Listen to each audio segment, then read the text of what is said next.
origins of liberalism are very interesting. There is this missionary Hinduphobia.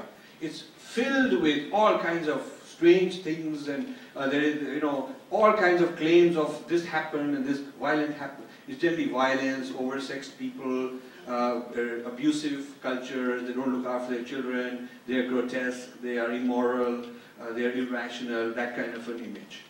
And then there is James Mill's History of India, written in a very scholarly way by a man who never visited India, never had access to the original sources, but basically secondary information from various travel diaries and various missionary accounts and, you know, indirect accounts. He compiled the 4-volume History of India, which becomes the official reading material for anybody training to go and rule over India. That becomes the Bible for India.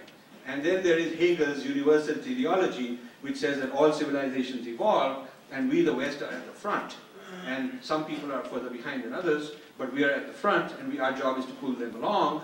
And there's that Native American, he actually had very racist things about Native Americans, saying that they had to die, and there's no problem, I mean, that was their fate. And blacks have to be turned into slaves because otherwise they're very dangerous. He had very racist things to say. Asians are very lucky.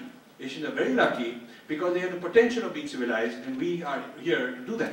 So there, it is very good news. So this is a kind of a Hegelian theory of race. So I'll be happy to supply you with all the references of what Hegel said. These are not the most favorite things that in the colleges today they tell you about Hegel when they teach you as a great hero of thinking.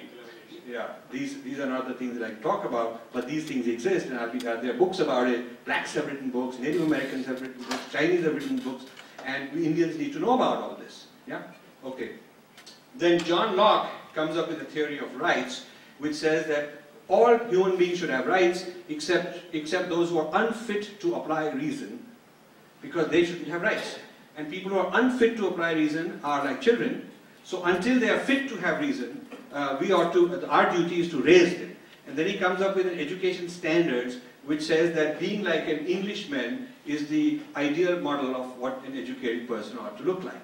So people have to be like him to be qualified to have reason and hence have rights. Yeah? So then John Stuart Mill comes up with a theory of progress and civilization based on John Locke's theory of rights, saying that just like individual children and individual adults have a relationship on who has rights, so also civilizations, some civilizations are children. So he classifies some civilizations are babies and some are like teenagers, and so we are mature. We are the adults, and we have to manage all these civilizations. So there's a whole theory of rights, very logically reasoned for thousands of pages, and considered one of the great accomplishments of Western civilization.